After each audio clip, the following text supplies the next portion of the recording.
En fait, la tablette, c'est un très bon outil. Tu peux bien l'utiliser. C'est une technique d'apprentissage. Quand on oublie des choses, ça nous aide à nous repérer.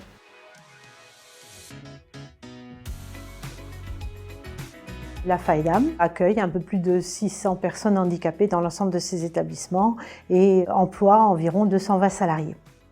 Le projet outiciel s'inscrit dans une politique plus générale de la FAIDAM d'accès au numérique. L'enfant, dès qu'il est accueilli dans une de nos structures, l'idée c'est que cet outil de travail puisse le suivre pendant toute sa vie.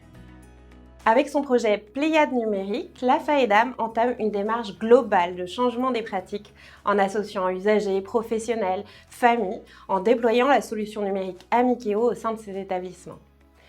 L'objectif, proposer des outils numériques adaptés aux usagers pour développer leur autonomie, leurs apprentissages et leurs loisirs.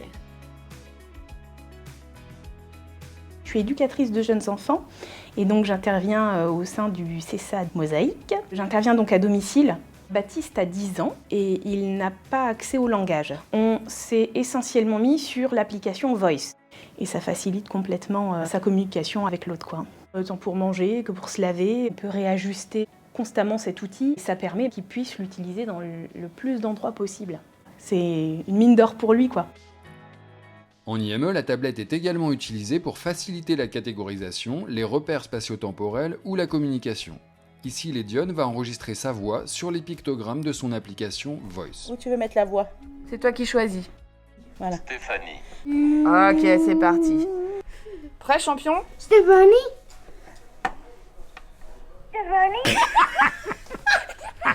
C'est ta voix. C'est trop bien. C'est rigolo. Lédione, t'es trop fort. Je suis aide médico-psychologique et j'accompagne des personnes adultes en situation de handicap. Nous les accompagnons dans leur autonomie et leur proposons des activités. La tablette Amikéo, elle a plusieurs objectifs. Améliorer la communication. On a des résidents qui n'ont pas accès à la parole mais qui comprennent. Qu'est-ce que tu voudrais, toi?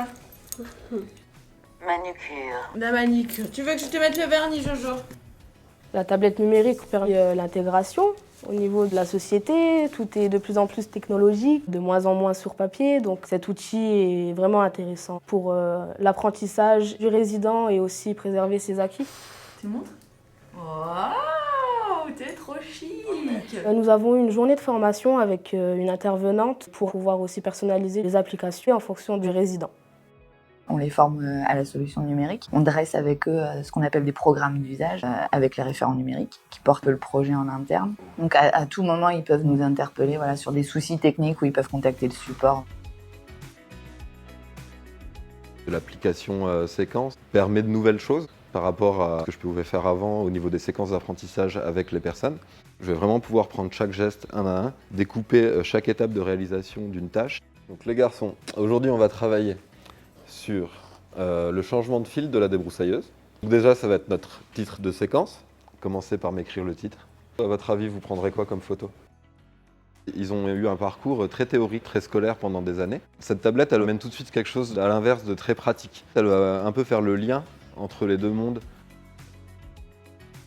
En milieu professionnel, ici en ESAT, l'application Séquence continue à favoriser l'autonomie des usagers. Je prépare mon matériel, ciseaux, règle les tapis verts. On a fait une séquence sur la couverture des livres. Mais ils arrivent en fait en caisse là. En fait, ils passent à la partie première découpe.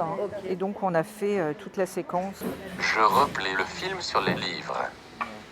Franchement, je trouve ça très impressionnant de donner une tablette à des travailleurs qui ont un handicap, qui sont en grosse difficulté comparé à d'autres personnes dans le monde. Ça va leur apporter un peu plus de communication, un peu plus d'aide qu'avant. Les équipes professionnelles des pôles enfance, adultes et travail sont formées et collaborent ensemble pour mutualiser des ressources et des pratiques pédagogiques.